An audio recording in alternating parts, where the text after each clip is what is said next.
Bab 59. Aku mau terus bekerja di sini. Tuan memanggil saya. Duduklah Syam. Syamsuddin segera duduk berhadapan dengan Arun di ruang kerjanya.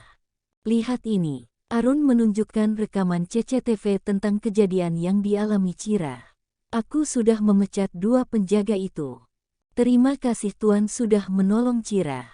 Aku sangat heran bagaimana bisa pria itu masuk ke dalam perkebunanku. Maksud Tuan ada yang berkhianat dengan kita. Betul, coba kamu perhatikan ini.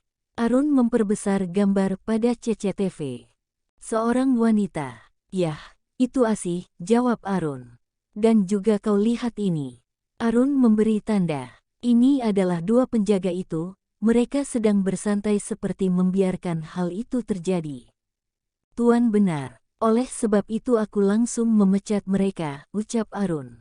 Syam, akhir ini perkebunanku sedang banyak kejadian. Dan aku lihat sekarang mengarah pada Cira, apakah menurutmu aku harus memulangkan ia ke Surabaya? Maksud Tuan memecatnya, itu demi kebaikannya, berulang kali ia mendapat bahaya. Tapi Cira butuh pekerjaan itu Tuan. Syam, aku pun ingin dia tetap bekerja di sini.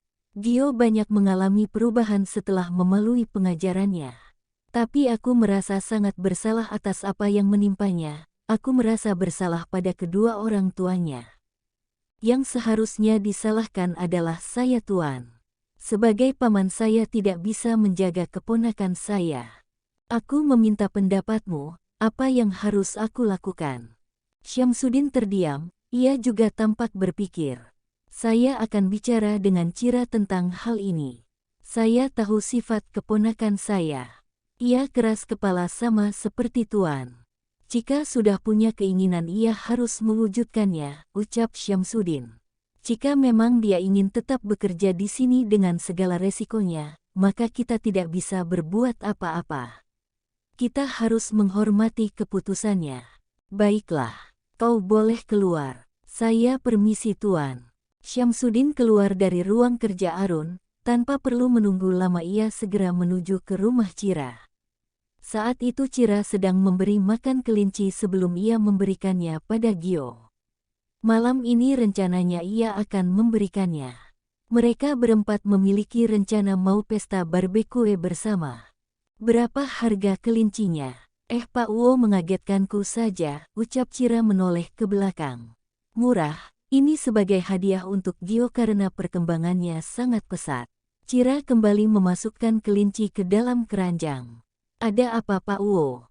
Syamsuddin duduk di teras. Aku mau bicara padamu tentang kejadian hari ini. Oh, pasti Tuan sudah memberitahu pada Pak Uwo kan? Aku tidak apa-apa. Tapi aku khawatir demikian juga dengan Tuan. Ia langsung memecat 2 penjaga itu. Dipecat, kenapa? Mungkin saja saat itu mereka sedang makan atau istirahat. Mereka sengaja Cira. Tuan sudah melihat itu di CCTV bahkan ada Asih di sana, jawab Syamsuddin. Cira. Ya Pak Uwo, aku perhatikan akhir ini kamu sering mendapat bahaya di sini. Bagaimana kalau kamu pulang saja ke Surabaya? Tuan kan yang bilang seperti itu. Itu pemikiranku, Syamsuddin mengelak. Pak Uwo tahu keadaan ekonomiku dan pasti tidak akan memiliki pemikiran seperti itu, ucap Cira. Itu pasti dari Tuan. Kamu memang cerdas, itu pemikiran Tuan karena ia tidak mau kamu terlibat dalam bahaya. Ada beberapa alasan aku bertahan di sini. Yang pertama janjiku pada Gio dan Tuan, yang kedua tanggung jawabku sebagai seorang pengajar dan yang terakhir ekonomi. Jadi kau tetap bersikukuh bekerja di sini apapun resikonya. Ya, apapun resikonya. Tuhan sudah menentukan jalan hidup manusia. Aku yakin pasti ada hal baik di balik tragedi yang aku alami. Baiklah aku akan menemui Tuan. Syamsuddin segera pergi dari rumah Cira.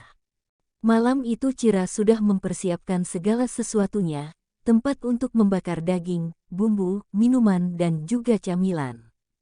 Bu Cira, panggil Omar yang menenteng 2 tas belanjaan. Wow banyak sekali belanjaannya. Biar kita puas barbekunan seperti orang luar itu loh Bu Cira. Iya, Cira tertawa karena Omar terlalu ekspresif. Itu Olive bawa apa? Minuman dong Bu. Aku sudah buat es koktail. Itu buat tuan muda saja, kita minum ini. Apa itu? Nanti ibu akan tahu. Cira tidak ambil pusing dengan itu semua. Ia mulai mempersiapkan semua bahan. Dengan dibantu Gio mengiris, iris dan menyusunnya menjadi seperti sate. Omar, oles dengan mentega dulu alatnya biar nggak lengket. Siap Bu Cira. Wah dagingnya bisa jadi banyak. Olive sibuk menghitung. Iya karena kita campur dengan paprika juga, ucap Cira. Setelah semua siap mereka siap memanggang sambil diselingi sendau gurau khas Omar dan Olive. Mungkin rumah akan terasa sepi jika tidak ada mereka berdua. Bu Cira kayaknya ini sudah matang. Sebentar biar ibu lihat dulu Gio. Cira melihat daging sudah berwarna kecoklatan siap untuk diangkat. Kamu pintar, daging ini sudah bisa dikonsumsi. Cepat taruh piring. Cira masih sibuk membolak-balikkan daging sampai ia mendengar teriakan Gio. Po, sedang apa kalian? Kami sedang membuat barbekue tuan, pesta kecil-kecilan, jawab Omar. Tuan muda ternyata pintar memanggang. Jaga Gio. Jangan sampai ia terkena panas atau asapnya membuat dia batuk.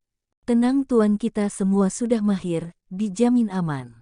Omar tersenyum bangga. Silahkan duduk tuan, sebentar lagi kami selesai memanggang. Omar menghampiri Cira dan mengambil daging yang sudah matang. Bu Cira ayo kita makan dulu. Aku sudah lapar, ucap Olive. Mau tidak mau Cira bergabung satu meja dengan Arun. Omar dan Olive menuangkan minuman ke dalam gelas sebelum membawanya ke meja. Omar kau yakin Bu Cira mau minum itu? Tanya Olive. Jangan keras-keras. Sekali kita kerjain Bu Cira. Kalau tuan marah bagaimana? Tuan tidak akan marah. Dia kan juga ikut. Oh iya, sudah cepat bawa ke sana, nanti yang ada mereka curiga. Olive meletakkan minuman di atas meja. Dia tersenyum ke arah Bu Cira. Ini untuk tuan, ini tuan muda dan ini Bu Cira. Olive meletakkan minuman di depan masing-masing yang ia sebut tadi. Omar segera bergabung bersama mereka. Silahkan Tuan Arun berpidato, tiba-tiba Omar menyelutuk.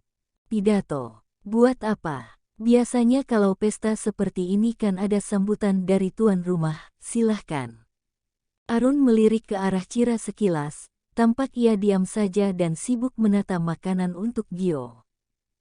Baiklah aku akan bicara sedikit.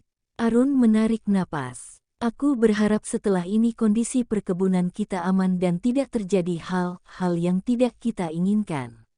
Semua orang yang ada di sini diberikan keselamatan.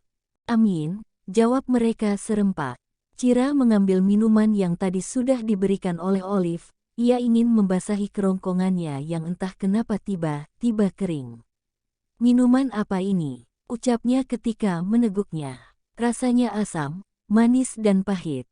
Terasa panas ketika melewati tenggorokan.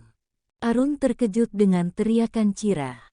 Ia kemudian mencium aroma minuman yang ada di gelasnya. Omar, ini wine. Hehehe, iya tuan. Cira tidak terbiasa minum ini. Maaf tuan kami pikir biar Bu Cira mendapat pengalaman baru. Kalau mabuk bagaimana? Kan cuma sedikit tuan. Arun menghela napas. Kamu tidak apa-apa. Tidak tuan, rasanya lumayan. Cira mengambil dan memakan daging. Kalau makan daging begini memang enak kalau sama wine Bu, ucap Omar. Oh ya, Cira kemudian meneguk wine itu lagi. Agak lumayan daripada yang tadi. Cira sudah kau bisa mabuk. Tenang tuan, saya akan baik-baik saja. Cira kembali menikmati daging sambil bersendau gurau dengan Gio, Omar dan Olive. Arun merasa senang bisa melihat senyum Cira kembali. Bu Cira tolong ambilkan itu, pinta Gio. Tunggu. Kau minta apa Gio sayang, ucap Cira tersenyum. Itu, tunjuk Gio. Daging itu. Oh, daging ya. Sebentar, Cira berusaha mengambil daging yang ada di piring tapi tidak berhasil. Aneh, kenapa piringnya bisa ada dua? Piringnya cuma satu, Bu. Omar mengambil daging yang dimaksud Cira dan menyerahkannya. Nih, hehehe, Omar jangan bercanda. Kenapa, Bu? Gio minta satu, kenapa kau beri aku dua? Dua bagaimana? Ini satu, Bu, jawab Omar. Ibu Cira mabuk ya? Tanya Olive. Siapa yang mabuk? Nih aku bisa berdiri. Cira berusaha berdiri tapi terduduk lagi karena sempoyongan. Tuh kan aku bisa. Bisa gimana? Wah Bu Cira benar mabuk Tuan. Bicaranya sudah ngaco, ucap Omar. Apa itu mabuk? Tanya Gio. Mabuk itu garis bawah. Omar bawa Gio kembali ke kamar, perkataan Omar dipotong oleh Arun. Menurutnya anaknya masih terlalu kecil untuk tahu urusan orang dewasa. Tapi dagingnya belum habis. Tidak baik makan terlalu banyak Gio. Ini sudah malam, kembalilah ke kamarmu.